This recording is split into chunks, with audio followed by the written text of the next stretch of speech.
Have you ever wanted to start your own podcast? I record and publish podcasts on a platform called Spotify for Podcasters, and I absolutely love it. Essentially, you can upload from your phone or computer, and it distributes to every platform that plays podcasts. They support video podcasts, and you can make money on the platform with ads or even podcast subscriptions, something that has made my life so much easier as a podcaster. So if you're interested, I highly recommend you give it a try. You can download the Spotify for Podcast app, or go to spotify.com/podcasters to get started on your podcast today.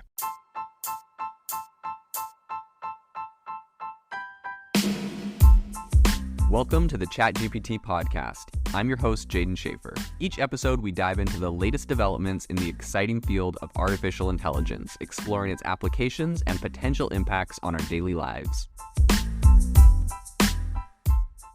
I just released a bombshell investigative podcast piece about Inflection AI and the dangers it poses to humanity. This is right on the back of Inflection raising $1.3 billion and becoming the second most funded AI startup behind OpenAI. The episode is called Inflection AI Raises $1.5 Billion, Thinks Ecology is More Important Than Human Life. If you haven't listened to this, I urge you to listen to this critical episode. I'll leave a link in the description to the podcast and a corresponding article with the full transcripts of my conversation with Inflection's Pi chatbot. Meta recently has made some very big claims that have a lot of people really intrigued. And essentially what they said is they came out with a report talking about how their algorithms work and how they make recommendations for users on their platform. They had some, these kind of system cards that showed up on Instagram and on Facebook explaining how that worked. And within it, they said that they're building some AI models that are orders of magnitude larger than the current largest LLMs. So Chat GPT-4, which we know have, billions of parameters, they're building things much, much bigger. And in fact, they said orders of magnitude bigger. So a lot of people are asking the question, is this necessary? And what does this mean? So today on the podcast, we're going to be diving into a deep dive looking at exactly what these AI models are looking like, what they're being used for, and how necessary this is, and if this is a trend we're going to continue to see into the future. Meta is definitely one of the most prolific companies when it comes to AI research, but we don't often hear how they are using a lot of their AI models, and they don't always peel back the layers of exactly how these models work, how they, combine data from multiple places. We do know that they have a lot of really advanced tech that are combining essentially modualities like visual, auditory kind of inputs to train these AI models and to create and understand content better. So they are on the cutting edge of a lot of this stuff. They have been releasing a lot of open source things, but on their platform, we don't necessarily know how all of their AI models work. And so I think they're trying to shed a little bit of transparency on this subject. But perhaps even more interesting than just the fact they're shedding, transparency on their AI and algorithmic usage. In the recent passage where they were trying to, do this report, there's a really interesting piece that said, in order to deeply understand the model people's and model people's preferences, our recommendation models can have tens of trillions of parameters, orders of magnitude larger than even the biggest language models used today. A lot of people have been really impressed, some people startled by the fact that their current recommendation algorithms have tens of trillions of parameters, right? Some people say, GPT-4 has 1 trillion parameters. They haven't actually released the number on that. But tens of trillions of parameters is definitely orders of magnitude larger. So a reporter recently at TechCrunch asked Meta for a little bit more information on, the theoretical tens of trillions of parameters in the models. And this is what they said. They said, "We believe our recommendation models have the potential to reach tens of trillions of parameters." And so I think this is interesting, their clarification where it said, we believe they have the potential to reach, they can reach. It doesn't necessarily mean that they have that actually in place.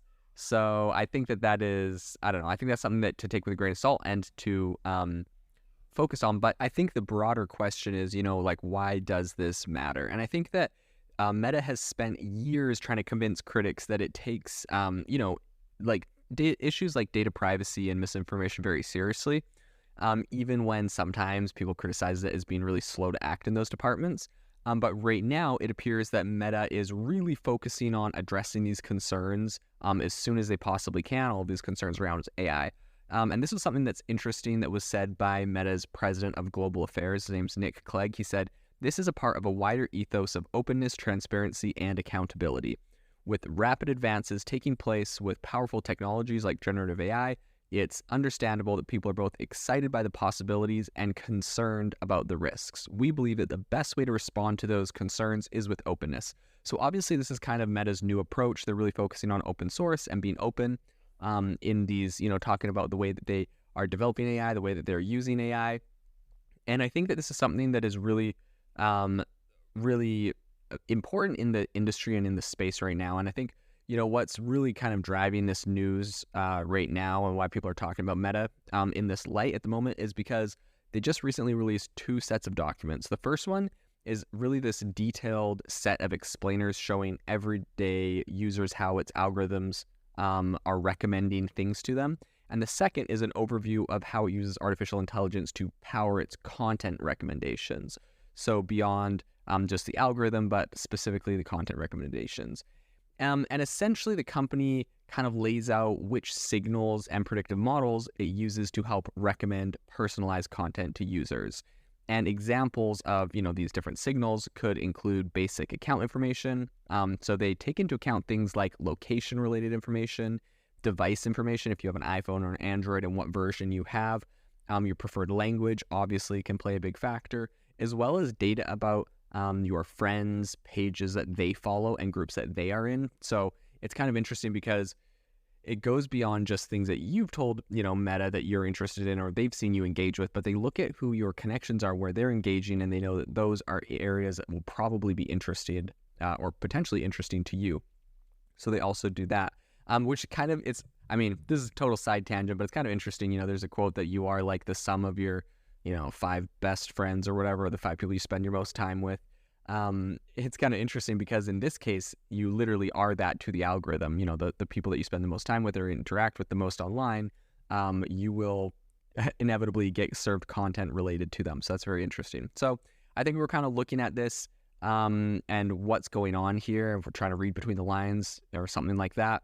I believe that essentially in an effort to kind of double down on transparency, Meta has said that it's going to provide a lot better tools for researchers, including over 1,000 AI models, libraries, and data sets from the last decade. So Facebook or Meta is essentially saying, over the last 10 years, we've been using all of these different tools, all these different libraries, all these different models, and they're letting researchers use that. And the reason for that, according to Clegg, is so they can benefit from our computing power and pursue research openly and safely. So Meta has, they've been criticized in the past for not giving researchers enough data and access to data. But I think they're trying to change that. Clegg said, "It is our ambition to continue to be transparent as we make more AI models openly available in the future." So if we kind of look at this at a 10,000-foot view, Meta has essentially promoted an open source approach to AI as a means to widen access to the technology. And back in February, when it released its Llama large language model, it did that under an open source license. And essentially, they allowed anyone to view and manipulate the code of this really, really powerful LLM. And right now, the company is betting that this kind of open source approach is going to help it compete against, right? They have their big rivals, Google and Microsoft, who have really robust AI teams. And something I've heard Zuckerberg specifically say in an interview is that he believes going with this open approach to AI not only is going to help them win, but he believes it's the way that they're able to attract a lot of top talent to Meta, because some of these AI researchers would not be able to have such an impact if they were working at companies where the tools were a lot more closed source and were not shared as much. So they are getting a lot of really talented AI researchers over to, Meta because of this. So I think it probably is a fairly good approach, but that doesn't mean they're not without, criticism, because a lot of people have been criticizing this approach and kind of what role this can play with having security risks and things like that when you're releasing these AI models. They're saying like, well, anyone could use them and they could use them for malicious things. So I think kind of looking over at the bigger picture of this all, you also have to take into account that 2020 was a brutal sell-off of Meta stock. Their stock price, cratered pretty bad. But since 2023, they've seen a very strong rally. And I think a big part of this was because Wall Street's pretty bullish on their investment into AI. Of course, Zuckerberg made a lot of other moves, like cutting out middle managers and becoming a lot more of a lean and profitable company, which of course is going to improve your standing on Wall Street.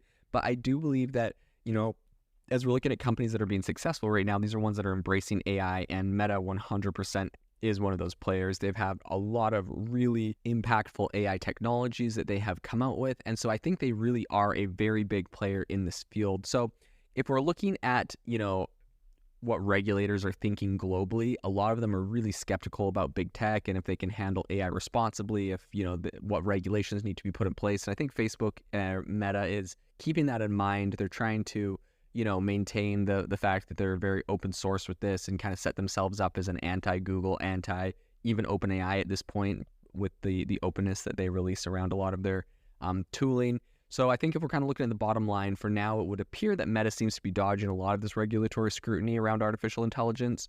But as much larger rivals like OpenAI, Microsoft, and Google come into the spotlight, I think that this is something that the whole area is going to just heat up. And of course, Meta, I believe, is going to continue to preach transparency and kind of rely on that as a way. So it's going to be really interesting to see what moves Meta makes, when we're looking at the fact that they're talking about building AI models that are orders of magnitude bigger than GPT-4.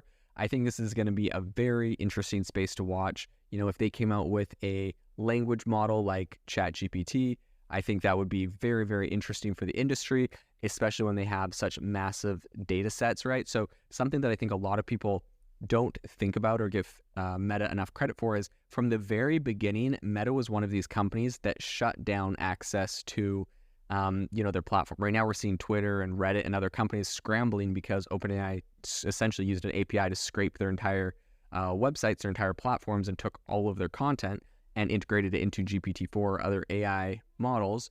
And the problem is, Twitter shut everything down and they're trying to lock down their data. Everyone's trying to lock down their data right now. But in the case of OpenAI, it's too late, right? That's a massive competitor. They already have the data and they got it for free. So what I think people don't give Meta enough credit for is from the very early days, they never allowed, I think, they did allow some API access for some tools at the beginning. I believe they learned. I think the problem was with the whole Cambridge Analytica scandal, where essentially they were able to scrape a ton of data and they were using it for a bunch of political things. Facebook and Meta really realized the value of their data. They locked it down. They didn't have API access, and essentially they even told like Google, you can't crawl our platform. This is our platform. And so what I think a lot of people don't realize is the fact that Meta has an absolutely insane amount of data. Like every image that's been uploaded to the platform has metadata attached to it. Every single person on the platform, and everyone's always known they're a big data company, right? But no one, I think, is really thinking about how they implement that into AI models, the power that they have. I believe they have more relevant data than, even OpenAI and ChatGPT in some regards that could make powerful AI models that could do some pretty incredible things because they have beyond just, text that was uploaded to the internet and scraped, but they have all the metadata attached to the content. They have the metadata attached to videos and images, the geographic location that people like to go to. And of course, everyone says this is creepy, but like we've always known this about Facebook and Meta, that they have all of this data and it's always been kind of creepy, but they have it. Their platform allows them to use it, and they could definitely train some absolutely insane models that are orders of magnitude bigger, right? They have a global population on this thing, and they could build an AI model that is orders of magnitude bigger than something ChatGPT has. And I would be very curious to see what the quality looks like on that and what sort of implications and changes that makes. So it's definitely something we'll continue to follow. If you've been following the podcast for a while, you'll know that over the last 6 months, I've been working on a stealth AI startup. Of the hundreds of projects I've covered, this is the one that I believe has the greatest potential. So today I'm excited to announce AIBox. AIBox is a no-code AI app building platform paired with the App Store for AI that lets you monetize your AI tools. The platform lets you build apps by linking together AI models like ChatGPT, Midjourney, and 11 Labs. Eventually will integrate with software like Gmail, Trello, and Salesforce, so you can use AI to automate every function in your organization.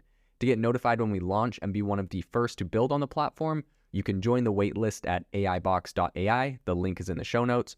We are currently raising a seed round of funding. If you're an investor that is focused on disruptive tech, I'd love to tell you more about the platform. you can reach out to me at jaden@aibox.ai. I'll leave that email in the show notes.